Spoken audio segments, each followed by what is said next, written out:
রানীকন্ডায় এলাম। এটা চায়না বর্ডারের একদম কাছাকাছি, চিটকুল ছাড়িয়ে এই যে পাহাড়টা দেখা যাচ্ছে, এই পাহাড়টার ওদিকেই হচ্ছে চায়না। অনেকটা ট্রেকিং করে উঠেছি, এখনো হাঁপাচ্ছি। এই পাহাড়টার ওপারে হচ্ছে চায়না।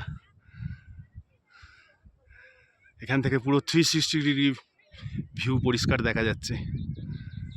অসাধারণ দৃশ্য। কোনো গাছপালা সেরকম নেই, ন্যাড়া পাহাড় আর কিছু বরফের পাহাড়। বরফের পাহাড় দেখা যাচ্ছে, সব ফাঁকে ফাঁকে বরফের পাহাড়। এদিকে বরফের পাহাড়, ওইখানে সব বসে আছে। একদম 360 ডিগ্রি ভিউ। এ উঠে আগেই বসে আছে এখানে। অসাধারণ ভিউ। এই যে রানীকন্ডা। গ্রীষ্মকাল বলে বরফটা তুলনায় কম, আরও বরফ হয় এখানে। এটা উচ্চতাটা প্রায় 11,500-এর মধ্যে হবে। ওইদিকে নদীটা আছে, নদীটা পরে দেখাবো।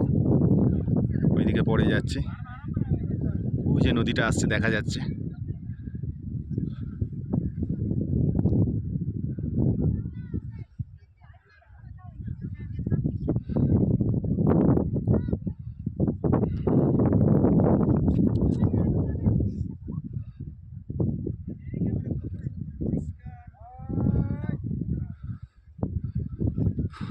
আশ্চর্য লাগছে, এই পাহাড়টার ওদিকে যায় না।